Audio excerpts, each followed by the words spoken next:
Hello and welcome to our channel. My name's Kevin and you're watching RV Bull.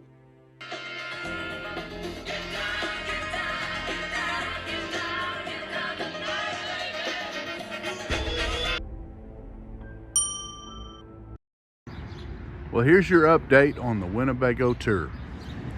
Let me start by saying most definitely the most nerve-wracking, stressful RV purchase I've ever had. Before we even get started, the first thing I want to say is it doesn't matter if you're an RV dealer or you're an individual. When it comes to a big old diesel pusher of any kind, not just so much a tag axle, I don't care what it is. If it's a diesel pusher, if you don't have deep pockets, you don't need to be playing in this ball game. And this one has most definitely been a nightmare. From the moment I pulled off and drove maybe 30 miles, the first thing that came on was the check engine light. I couldn't have been more than 15 minutes into it, generator shuts off. Typically on a gas engine, not a big deal. Maybe you replace the carburetor, you spend $200 or $300, and you're back in business because it had been sitting for a while. Check engine light on a gas, sensor usually not that much. Maybe you spend $300 or $400. On a diesel, whoa, we're going to talk about it. It made it home. It ran and drove good. Check engine light kept coming on and off. Eventually it stayed on. Generator would constantly shut off, on, off, got to the point where it'd run a minute or two and then shut off. So at the point we get it to our repair store, the first thing we have them do is go completely through them and get everything working. Well, right off the bat, I think I've mentioned this in a couple other little update videos, Aqua Hot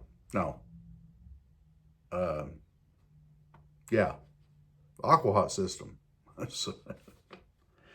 Golly, I'm getting old. It was bad. Start researching it. $15,000 to replace it. That right there about scared me to death. Needless to say, we were able to get the parts, refurbish it, go through the whole RV. I don't actually have the receipts right here in front of me on that part of it, but I can tell you it was right between the Aqua Hot and everything we do to get them ready, really close to about $10,000. And then we had to take a look at the generator. We had to figure out why we had a check engine light. Originally, I hoped it was just a little bit low on antifreeze in the reservoir that could cause it. No, can't get that lucky. Well, I don't deal in a lot of diesels, so I don't have any diesel mechanics that I could really turn to. And I didn't really want anybody just throwing parts at it. And when you're talking about selling something that's worth $150,000, I mean, the last thing you can do is not make sure it's right. At least for me, that's just how I do business. So the first thing we do is we buy some batteries, new motor batteries. Right here's a receipt, $380. Well, of course it needs new coach batteries. All those, $606, in case you're curious. And then we put new fuel filters, replaced all the filters on the engine side, replaced all the filters on the generator side, pretty much kind of did a service on the generator, didn't fix it, didn't fix the motor, still had check engine lights. So your next step was, of course, I took it to Cummins of Oklahoma City. This is where it gets really interesting. I mean, I mentally kind of prepared myself because I've heard all the horror stories from other customers that I've sold big diesel pushers for. Pretty much got to prepare yourself for about $10,000 to $15,000 when you take something to Cummins. I mean, at this point, I had no choice. I have to do it because the guy that buys that thing, which by the way, I think we already have it sold, which is a wonderful thing. But I got to make sure it's done right. And the customer that's buying it knows all this stuff too. So it's not a mystery. But come to find out, the lift pump was a failure after it took about, I don't know, $3,000 or $4,000 of their diagnostics, they say, to figure that out. I think they just kind of filled all the hours they can. And even then, I get an email saying, okay, it's going to cost about $5,000 and we need you to pre-authorize. We're not sure that that's exactly the problem, but we got to fix it before we can even go any further. So we might need some more diag time, and their diag is not cheap. I mean, you don't have a choice. Okay, do it. Well, a couple of days go by, I hadn't heard anything. I knew I had to have them check out the generator. I emailed the girl back, said, hey, once you have your generator text, go ahead and take a look at the generator.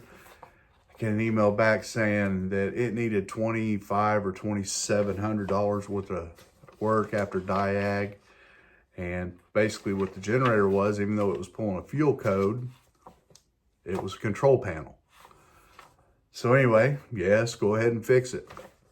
At this point, I'm like $7,500 into this deal, not knowing that even when it's done, that it's going to be fixed.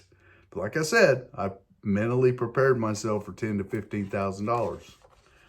And then I get that phone call, hey, come pick up your RV, it's ready.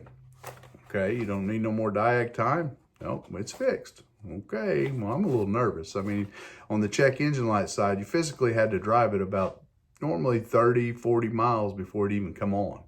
And then it go right back off, come back on. So anyway, we go pick it up. I pay my $7,500. Generator fires up, seems to be working good. Motor fires up, no check engine lights. It never ran bad. It just threw a check engine light. I drive it about, 50 miles. Seemed fine. Check engine light never came on. I drove it about another 50 miles. Everything's still good. Everything's looking great.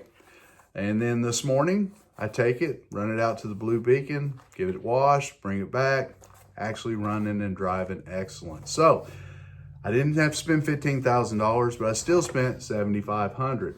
Well, if you take that $7,500 and you take the batteries and you take the money that I spent over at a repair facility and the Aqua Hot and all that stuff, I mean, I haven't done the math, but I mean, we're right really close to about, I don't know, just under $20,000 in recon.